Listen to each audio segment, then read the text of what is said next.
நமஸ்தே. இன்னைக்கு நம்ம 2வது அத்தியாயத்தில் 52வது ஸ்லோகத்தை பார்க்கலாம். யதா தே மோக கலிலம் புத்திர் வியதிதரிஷ்யதி ததா கந்தாசி நிர்வேதம் ஸ்ரோதவ்யஸ்ய ஸ்ருதஸ்ய ச. யதா தே மோக கலிலம் புத்திஹி வியதிதரிஷ்யதி ததா கந்தாசி நிர்வேதம் ஸ்ரோதவ்யஸ்ய ஸ்ருதஸ்ய ச. பகவான் இதுக்கு முன்னாடி ஸ்லோகத்தில் கர்மயோகத்தை அனுஷ்டானம் பண்ணுற ஒருத்தன் கடைசியில் எதை அடைவான் அப்படிங்கிறத சொல்லியிருந்தார்.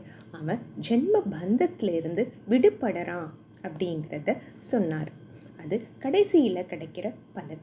கர்மயோகம் ஒருத்தனுக்கு சித்த சுத்தியை ஏற்படுத்தும். பிறகு குரு மூலமாக சாஸ்திரத்தை அவன் கேட்குறான். அதை நம்ம ஸ்ரவணம் அப்படின்னு சொல்லுவோம். அடுத்து மனனம். மனனம் அப்படிங்கிறது குரு கிட்ட இருந்து கேட்ட அந்த சாஸ்திரத்தை திருப்பி நம்ம புரிஞ்சிக்க முயற்சி பண்ணுறது, அதில் உள்ள சந்தேகங்களை நிவாரணம் பண்ணுறது. அதன் மூலமாக அவனுக்கு ஞான பிராப்தி ஏற்படுறது. பிறகு நிதித்தியாசனம் மூலமாக ஞான நிஷ்டை ஏற்படுறது. இப்படி இந்த ஞான பிராப்திக்கு ஒரு மனுஷன்கிட்ட 4 தகுதிகள் இருக்கணும் அப்படின்னு சாஸ்திரங்கள் சொல்லும். அந்த 4 தகுதிகளை தான் சாதன சதுஷ்டயம் அப்படின்னு சொல்லி நம்ம முன்னாடியும் பார்த்துருக்கோம். இந்த விஷயத்தை திருப்பி ஒரு வாட்டி சீக்கிரம் பார்ப்போம். சாதன சதுஷ்டயம் அப்படிங்கிறது விவேகம், வைராகியம், சமாதி ஷட்க சம்பத்தி, முமுக்ஷுத்வம். விவேகம் அப்படின்னா விவிச்ச ஜானாதி, ஆராய்ந்து பார்க்கறது, எது நிரந்தரமானது எது நிரந்தரம் இல்லை அப்படின்னு பார்க்கறது தான் விவேகம். வைராகியம் அப்படின்னா விராக பாவம், பற்றற்ற தன்மை, எதோடையும் ஒட்டிக்காத தன்மை. சமாதி ஷட்க சம்பத்தி, 6 நிதிகள், 6 ட்ரெஷர்ஸ், ஷம தம உபரம திதிக்ஷா ஸ்ரத்தா சமாதானம். ஷமஹ அப்படின்னா மனசு நம்மளுடைய வசத்தில் இருக்கிறது. தமஹ அப்படின்னா இந்திரியங்கள் நம்மளோட வசத்தில் இருக்குது. உபரம அப்படின்னா எல்லாத்துலேருந்தும் நம்ம விலகி கொள்வது. டேர்னிங் இன்வர்ட்ஸ், உள்நோக்கி நம்மளை திருப்பிக்கிறது. திதிக்ஷா அப்படின்னா பிராரப்த கர்மாவில் வர கஷ்டங்களை தாங்கிக்கிறது, புலம்பாமல் தாங்கிக்கிறது. ஸ்ரத்தா அப்படிங்கிறது குரு சாஸ்திர வாக்கியங்களில் நம்பிக்கை, பூர்ண நம்பிக்கை. கடைசியில் சமாதானம், மனசு ஒரு நிலையில் இருக்கிறது. ஸோ இப்படி 6 நிதிகள், 6 ட்ரெஷர்ஸ் தான் சமாதி ஷட்க சம்பத்தி. கடைசியில் முமுக்ஷுத்வம், மோட்சம் அடையணும்னு ஆசை இருக்கணும். இப்படி இந்த 4 தகுதிகளை சாஸ்திரங்கள் சொல்லும். பகவான் இந்த ஸ்லோகத்தில் என்ன சொல்கிறார் அப்படிங்கிறத பார்ப்போம்.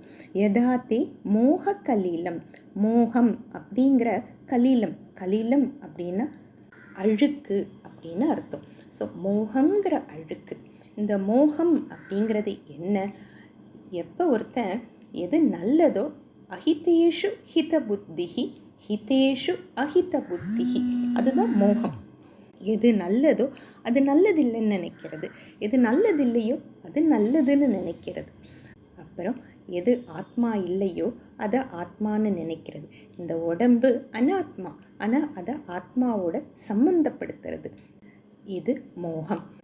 இப்படி நம்ம எல்லாருமே மோகத்தில் இருக்கோம். இந்த உடம்பையும் மனசையும் ஆத்மான்னு நினச்சி இந்த உடம்போட குணங்களையும் மனசோட குணங்களையும் எடுத்து ஆத்மா மேலே போடுறோம்.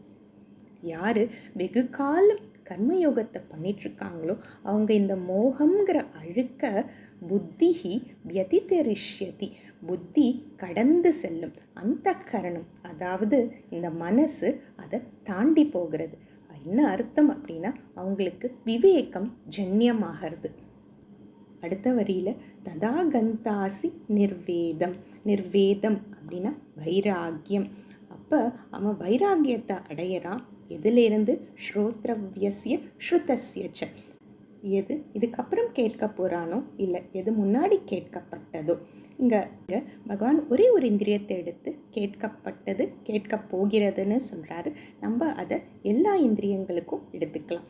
பார்க்கப்பட்டது பார்க்கப்பட போகிறது, நுகரப்பட்டது நுகரப்பட போகிறது இப்படின்னு இந்த 5 இந்திரியங்களோட விஷயத்துல இருந்து நமக்கு வைராகியம் ஏற்படும். பொதுவாக எடுத்துக்கணும் அப்படின்னா அனுபவிக்கப்பட்டது அனுபவிக்கப்பட போகிறது எல்லாத்துல இருந்தும் இந்த கர்மயோகிக்கு வைராகியம் ஏற்படுறது. ஸோ இந்த ஸ்லோகத்தில் பகவான் கர்மயோகத்தை பண்ணுறச்ச அவனுக்கு விவேகமும் வைராகியமும் பரிபூர்ணமாக ஏற்படுறது. அதுதான் சைன் அவன் கர்மயோகத்தை கடைபிடிச்சிருக்கான் அப்படிங்கிறது. அவனுக்கு ஞான பிராப்திக்கு தகுதி ஏற்படுறது.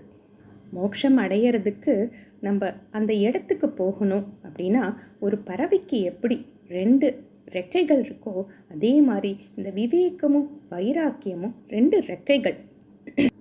அது பல காலம் கர்மயோகத்தை பண்ணுறதால பற்றற்ற கடமையை பண்ணுறதுனால ஒருத்தனோட மனசில் ஏற்படுறது.